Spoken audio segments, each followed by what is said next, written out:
tardes, buenas noches a todos. Hoy les damos la bienvenida con un tema que hace tiempo quería tocar. Hoy vamos a hablar de alguien muy importante para nuestra cultura y sobre todo para algunas tendencias más oscuras de nuestra cultura y de nuestro ambiente. Vamos a hablar de el gran Leopold von Sacher-Masoch y su obra cúlmine, La Venus de las Pieles. Si no lo conocen, esta es una tremenda oportunidad. Leopold von Sacher-Masoch debe su gran popularidad a un libro específico. Hablo de La Venus de las Pieles. Este libro, publicado en el año 1870, tuvo un gran escándalo. Y no solamente por eso, sino que también a los apellidos del escritor del que estamos hablando. ¿Les suena Sacher-Masoch? Exacto. Es el acrónimo de las palabras sadismo y masoquismo. Esta obra hizo un montón de escándalo en su época, pero ya hablaremos más de eso. Así como el nombre de Sacher-Masoch se asocia al masoquismo, asociamos su libro, La Venus de las Pieles, a todo lo que es la palabra y el concepto de este. Hablamos de un hombre que disfruta el dar todo su poder, dar toda su vida, dar todas sus necesidades al poder femenino, al poder a otra persona que va a poder dominarlo. Se cree que Sacher-Masoch no solamente escribió sobre el término masoquismo, no solamente escribió sobre este ideal, sino que además él describió su vida.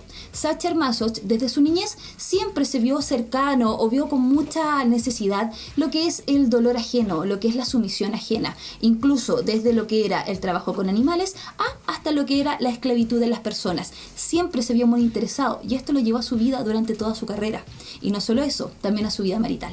Una serie de aventuras amorosas vio dominada la vida de Sacher-Masoch. Vivió mucho tiempo oscilante entre dos tipos de mujer, la buena y la perversa.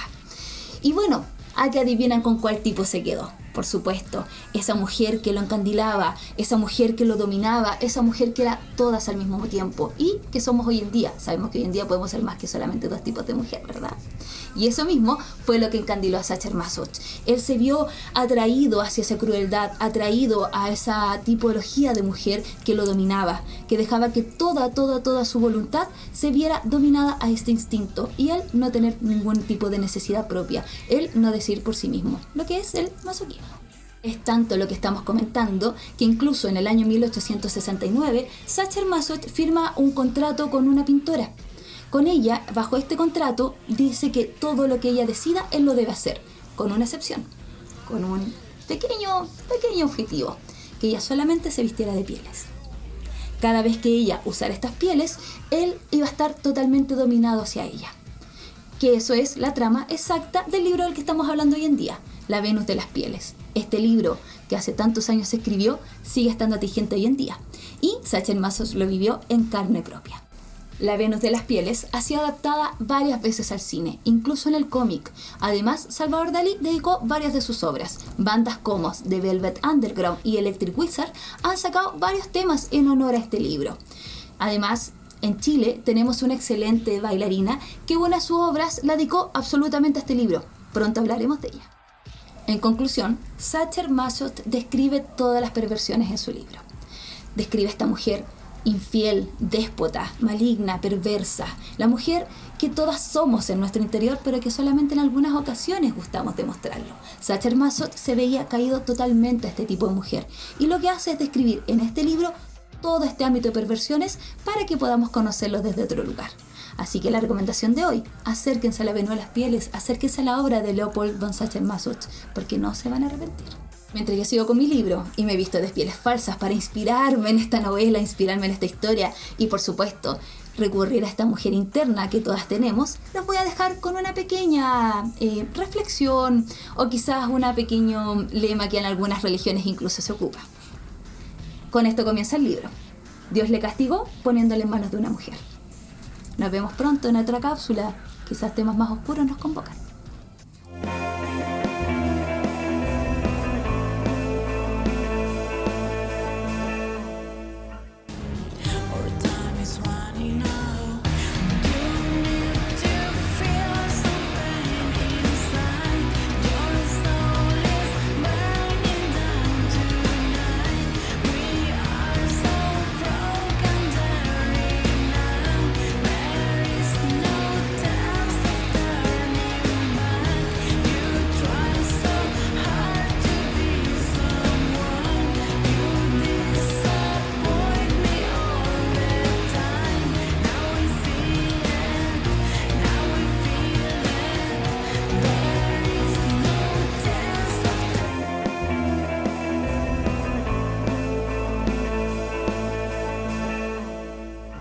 Muy buenas noches a todos, sean bienvenidos a este segmento de Dark Horse TV que se llama La Caja Oscura. Hoy vamos a hablar de un cómic que desde su lanzamiento en el año 1989 se ha convertido en uno de los cómics más importantes del movimiento underground. Tanto así que en el año 1994 llegó al cine de manos del director Alex Proyas, siendo una película que traspasó barreras tanto de género, cultura y edad. También todo esto se debió a todo el misticismo y cosas extrañas que pasaron durante la filmación de esta película. Claramente estamos hablando del Cuervo. Y hoy vamos a comparar sus dos versiones, la versión cinematográfica y la versión que sale primero, que es el cómic. Mi nombre es Matías y este es mi análisis sobre el Cuervo aquí en Dark Horse TV. People once believed that when someone dies, a crow carries their soul to the land of the dead. Para poder entender un poco sobre el Cuervo, debemos saber que es un cómic creado por James O'Barr, el cual comenzó a dibujarlo poco después de que su novia falleciera por culpa de un chofer ebrio, chofer que más encima fue liberado a los 6 meses luego de esto. La ira de James fue tan grande que comenzó a plasmar todo esto en un cómic, ya que se llevó sumido en un mundo de drogas y autodestrucción del cual él mismo está totalmente arrepentido hoy en día de haber pasado.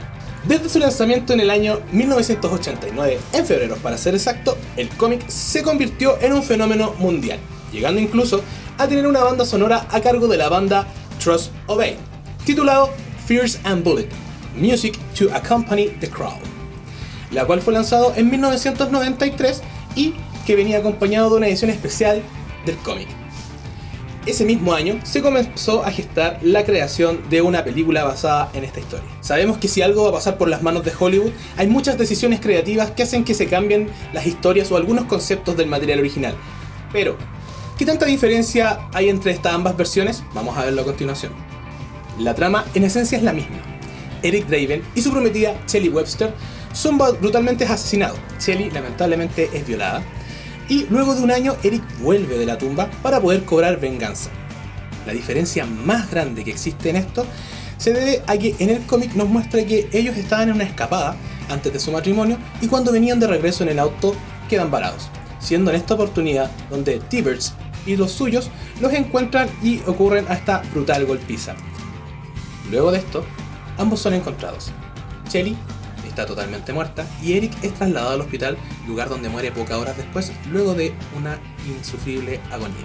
La diferencia en la película es que podemos ver que a T-Bird es enviado a molestar a Shelley por unas quejas que está haciendo con respecto al lugar donde está viviendo. Eric llega en el momento en que la banda está golpeando y violando a su pareja y es brutalmente atacado, con armas blancas y con puños.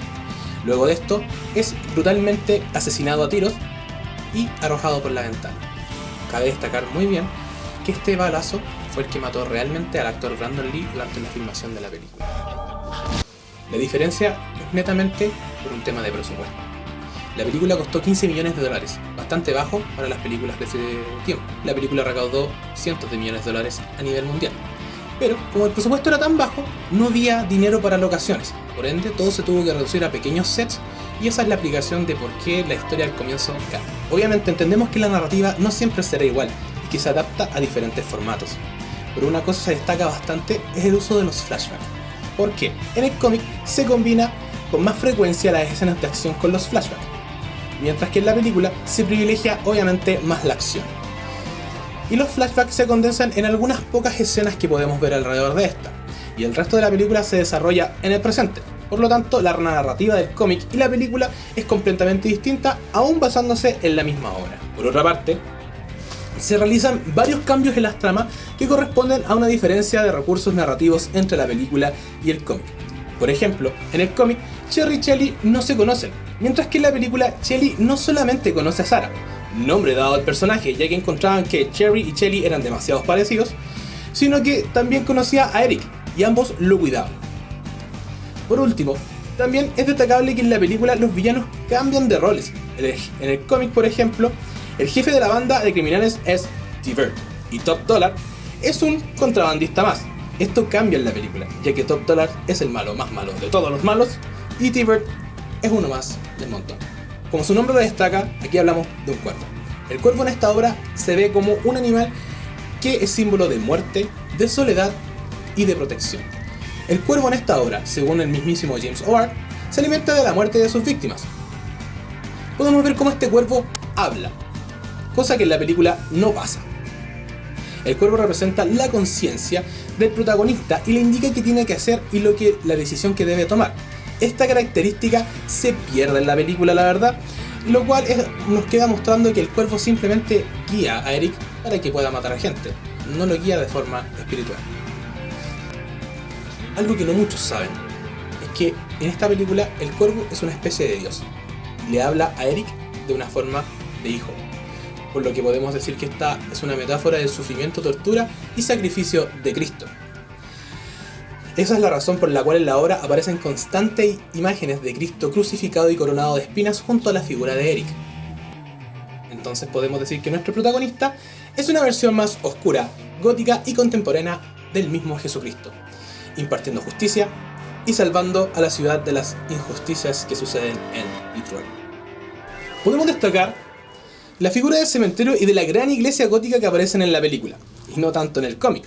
En la película, Eric visita con frecuencia el cementerio para entregarle flores a su prometida, y la batalla final se desarrolla en una inmensa y espectacular catedral gótica. Esta clara referencia a la muerte y la religión se refleja en el cómic de una forma bastante diferente. En esta solo aparece el cementerio al final de la obra, cuando la muerte se lleva a Eric al mundo de los muertos, pero no aparece ninguna iglesia en toda la obra. Una de las diferencias también más grandes que podemos ver entre la película y el cómic es la figura de la muerte. En el cómic, Eric siempre va acompañado del esqueleto de esta. En la película se rodaron algunas escenas en las que aparecía ver este personaje, pero finalmente se desecharon una vez que falleció Brandon Lee, ya que lo consideraron una especie de falta de respeto hacia sus familiares. Esta figura es muy importante en la obra, ya que reafirma la relación de Eric con la muerte y su trabajo de hombre resucitado. La muerte le da una oportunidad para hacer justicia. Esta es una figura claramente romántica y en la película se pierde también toda esta referencia. Algunos personajes, aparte de los ya mencionados, también sufrieron modificaciones durante la transformación hacia la película. Por darles algunos ejemplos, el sargento Aldrich que vemos en la película es una mezcla entre dos personajes del cómic. El oficial novato Aldrich, que se encuentra al cuervo cuando éste hace volar la casa de empeños, y el capitán Hook, quien es el que se queda junto a la cama de Eric hasta que éste fallece. Y en la película podemos ver que es el sargento Aldrich quien se queda junto a Shelly y ve las 30 horas de sufrimiento que tiene la mujer antes de fallecer. Otro de los grandes cambios que podemos ver en el cómic es que Eric cumple su venganza y luego vuelve a la tumba. En la película no. En la película se entera de que Top Dollar es el villano principal y decide tener una batalla final en la catedral que mencionamos anteriormente. Todo esto concluye con Eric traspasándole el dolor que sufrió Cherry en el hospital, para lo cual vuelve loco a Top Dollar, cayendo y muriendo de una forma no muy agradable. Además, una de las diferencias que podemos notar en el cómic es muchísimo más sangriento y brutal que en la película. En el cómic, Eric se dedica a matar sin que nadie lo detenga. Bueno, claramente las balas lo traspasan y no siente dolor, pero tenemos recursos que se utilizan en Hollywood, ya que se les da el toque hollywoodense, como se le dice algunas cosas, que tienen que darnos la imagen de que nuestro héroe no va a cumplir su cometido. Es por eso que en la película podemos ver cómo golpean a Eric, cómo lo persiguen los policías, cómo hay carreras de autos y todo ese tipo de cosas que en el cómic simplemente estarían de más, porque Eric solamente se dedica a matar y cumplir la venganza en el nombre de su novio. Eric, al recordar a su amada, se pone a bailar de música contemporánea, se automutila mucho, cosas que no podemos ver en el filme, ya que obviamente lo quisieron retratar de una forma un poco más sana y romántica. Entonces, para finalizar, ¿cuál es mejor? Esto depende de cada uno. Es tu decisión decidir si la película o el cómic es mejor. La película siempre será maravillosa con el pasar de los años, pero el cómic es una obra que nos sumerge en un universo propio de una ciudad muerta, calles sucias, carreteras vacías, canciones de The Cure, canciones de Joy Division, cosas muy oscuras. Cosa que, si bien la película tiene una excelente banda sonora, no transmite de la forma correcta. Aquí nos estamos metiendo dentro de la mente de James Howard, y una vez que lo entendemos así, es una cosa muy difícil de escapar. Además, que el cómic lo podemos ver de diferentes formas dependiendo de la etapa en la que lo leamos. En mi caso personal, yo lo he leído 3 veces durante los años y siempre me ha atacado de formas diferentes. Por ende, mi decisión queda en que la mejor es el cómic. Pero ojo, esa es mi versión. Me gustaría saber la suya. Dejen en la caja de comentarios sus opiniones, sus recomendaciones para algún análisis futuro y recuerden suscribirse a nuestro canal. y los dejo cordialmente invitados a que no se despeguen de la sintonía de Dark Horse TV, ya que viene mucho contenido adicional. Mi nombre es Matías, esto fue La Caja Oscura y espero que les haya agradado este review de El Cuervo.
Buenas noches nuevamente, mi nombre es Kitty al aire y yo les traigo un tema atingente, un tema que varios hemos estado viendo en otros programas amigos incluso. El tema de hoy es el post-punk. El post-punk es un género musical de una amplia gama de sonidos que se nació en el Reino Unido en la década de 1970.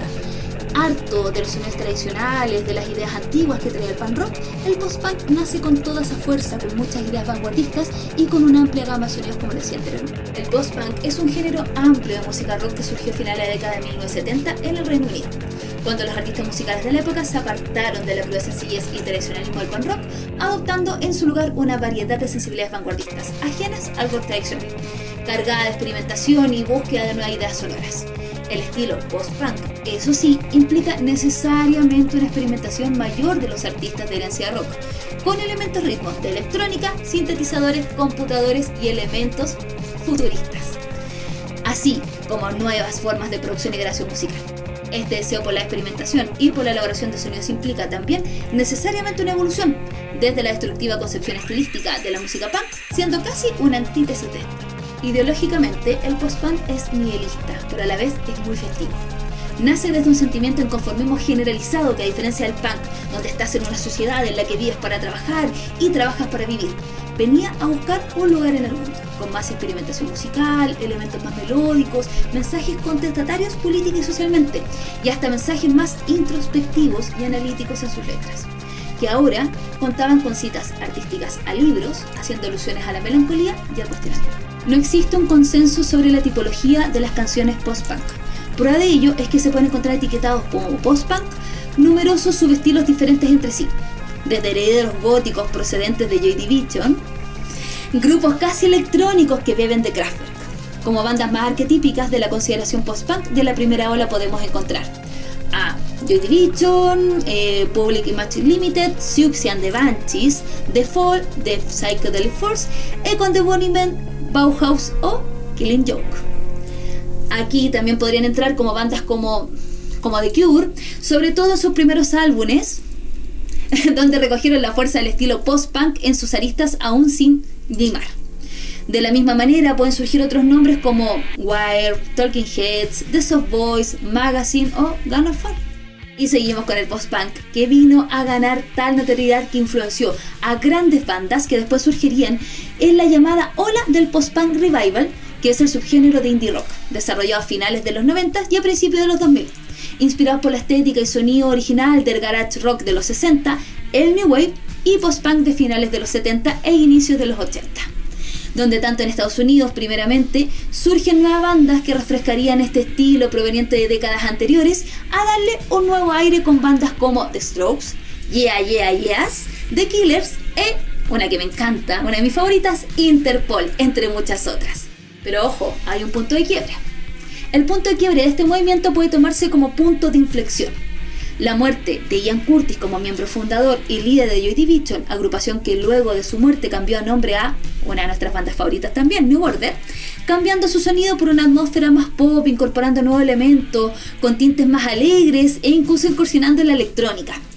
En su declive, la corriente punk y sus derivados comienzan a ser asimilados por la masa social, y sus letras cada vez se vuelven menos subversivas, más depresivas y personales. Postura que resulta más cómoda para varios al ser dicha actitud asimilada como un bien de consumo del mercado capitalista. A su vez, en Rusia, producto del fin de la era comunista y el empobrecimiento generalizado que siguió este hecho, aparecieron bandas como Kino, banda original del post-punk en Rusia, país en el cual este género golpeó masivamente, creando un conjunto de bandas con influencias bastante similares que, junto con la influencia del post-punk revival, lanzarían a la fama en estas últimas décadas a bandas como, una que vimos el año pasado en Blondie que yo disfruté particularmente mucho, bandas como Motorama o Human Tetris, Public, Buera, Utro y Plojo, entre otras, varias de las cuales cantan en inglés para conseguir mayor universalidad de sus oyentes, lo que dificulta, por supuesto, su categorización. Cabe destacar que mucho de este nuevo encontrado éxito se debe a la cultura de los memes y al internet, que han impulsado en sus bromas y videos la música de bandas como Molchat Doma. Así que los dejamos pensando en el post-punk ruso, buscando estas influencias, y que sabemos que vamos a encontrar muchas bandas de nuestro gusto que trabajan en este sonido. Mientras los dejamos escuchando, buscando y sugiriéndonos quizás bandas y videos para poder tratar, los invitamos a una próxima cápsula. Yo soy Kitty al Aire y nos vemos en una próxima oportunidad.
Hola a todos, soy Kitty El Aire y junto a mi compañero Matías.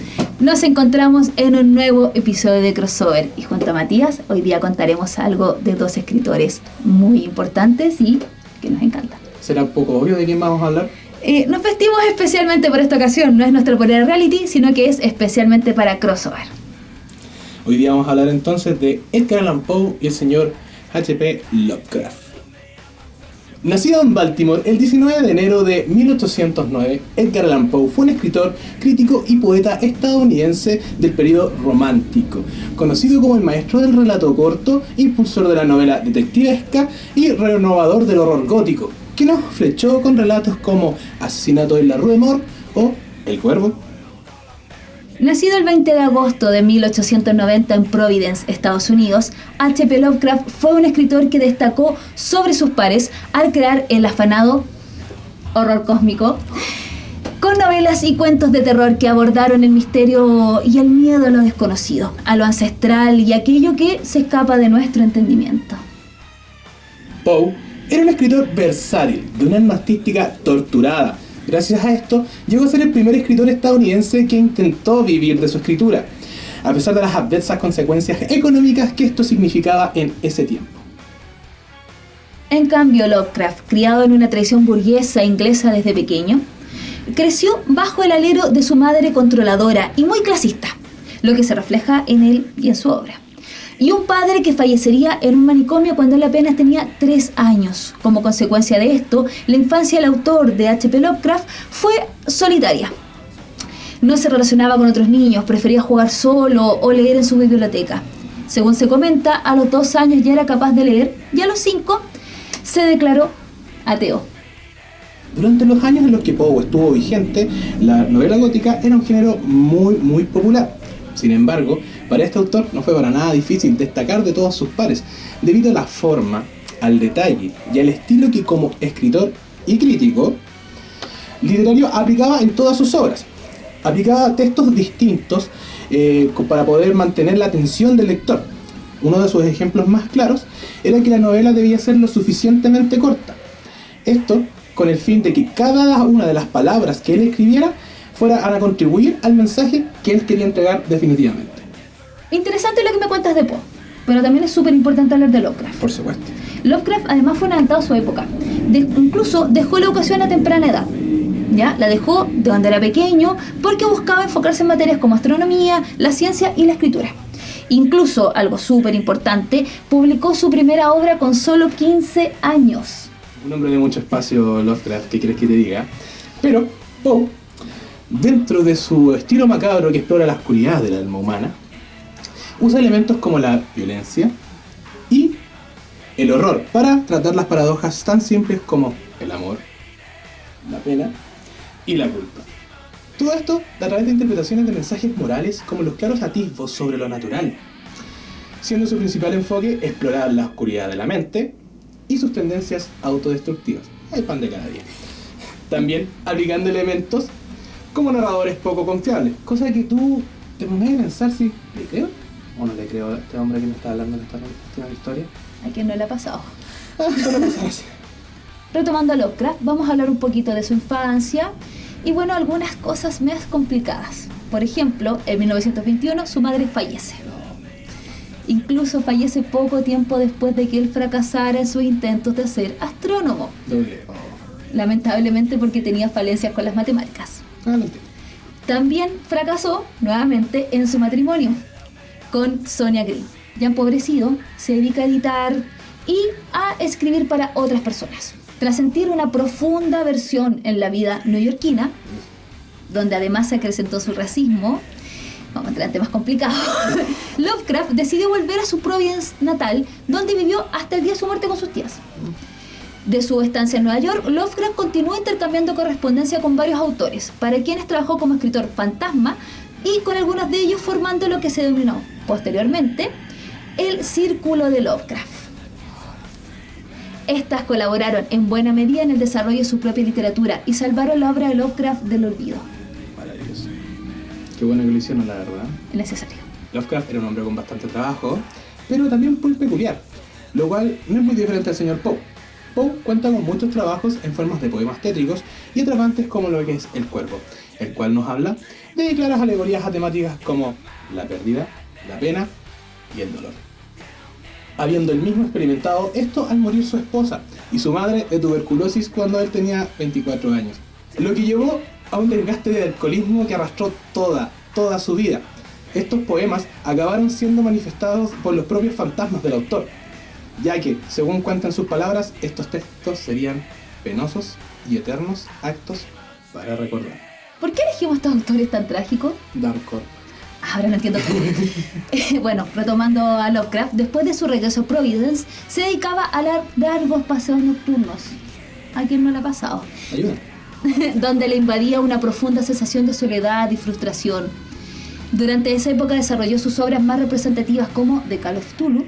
Bueno, debería tener más lenguas para poder pronunciar ese nombre, ¿eh? Sí, hay muchas maneras. De 1926 a The Mountain of Madness, o en las montañas de la locura. Un clásico. Perfecto. De 1931, o el caso de Charles Dexter Ward. También un caso bastante interesante y bastante Me peculiar. gusta mucho ese libro, la verdad, Sí. es bastante interesante.